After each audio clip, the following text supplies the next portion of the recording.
ಬಾಗಲಕೋಟೆಯಲ್ಲಿ ಬಾಂಗ್ಲಾದೇಶದಲ್ಲಿ ಹಿಂದೂಗಳ ಹತ್ಯೆಯನ್ನ ಖಂಡಿಸಿ ಪ್ರತಿಭಟನೆಯನ್ನ ಮಾಡಲಾಗ್ತಾ ಇದೆ. ಬಿಜೆಪಿ ನಾಯಕರಿಂದ ಬಸವೇಶ್ವರ ಸರ್ಕಲ್ನಲ್ಲಿ ನಡೀತಾ ಇರುವಂತಹ ಬೃಹತ್ ಪ್ರತಿಭಟನೆ ಇದು. ಬಾಗಲಕೋಟೆಯಲ್ಲಿ ಬಾಂಗ್ಲಾದೇಶದಲ್ಲಿ ಹಿಂದೂಗಳ ಹತ್ಯೆಯನ್ನ ಖಂಡಿಸಿ ಪ್ರತಿಭಟನೆಯನ್ನ ಮಾಡಲಾಗ್ತಾ ಇದೆ. ಬಿಜೆಪಿ ನಾಯಕರಿಂದ ಬಸವೇಶ್ವರ ಸರ್ಕಲ್ನಲ್ಲಿ ಬೃಹತ್ ಪ್ರತಿಭಟನೆಯನ್ನ ಮಾಡಲಾಗ್ತಾ ಇದೆ. ಮಾಜಿ ಶಾಸಕ ವೀರಣ್ಣ ಚರಂತಿಮಠ ನೇತೃತ್ವದಲ್ಲಿ ನಡೀತಾ ಇರುವಂತಹ ಪ್ರತಿಭಟನೆ. ಕಾಂಗ್ರೆಸ್ ಸರ್ಕಾರದ ವಿರುದ್ಧ ಧಿಕ್ಕಾರವನ್ನ ಕೂಗಿ ಬಿಜೆಪಿ ಕಾರ್ಯಕರ್ತರು ಆಕ್ರೋಶವನ್ನ ಹೊರಹಾಕ್ತಿದ್ದಾರೆ. ಬಾಂಗ್ಲಾದೇಶದ ರಾಷ್ಟ್ರಧ್ವಜವನ್ನ ಸುಟ್ಟು ಹಾಕಿ ಆಕ್ರೋಶವನ್ನ ವ್ಯಕ್ತಪಡಿಸ್ತಾ ಇರುವಂತದ್ದು. ಬಾಂಗ್ಲಾ ಸರ್ಕಾರ ಅಂತ ಧಿಕ್ಕಾರವನ್ನ ಕೂಗಿ ಪ್ರತಿಭಟನೆಯಲ್ಲಿ ಆಕ್ರೋಶವನ್ನ ಹೊರಹಾಕ್ತಿದ್ದಾರೆ.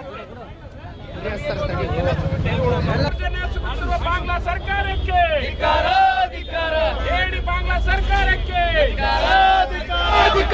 ಮುಖ್ಯಮಂತ್ರಿ ಸಿದ್ದರಾಮಯ್ಯರಿಗೆ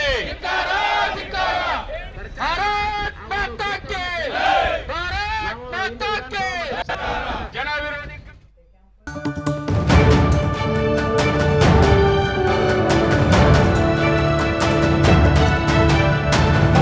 ರಾಜ್ ನ್ಯೂಸ್ ಕನ್ನಡ.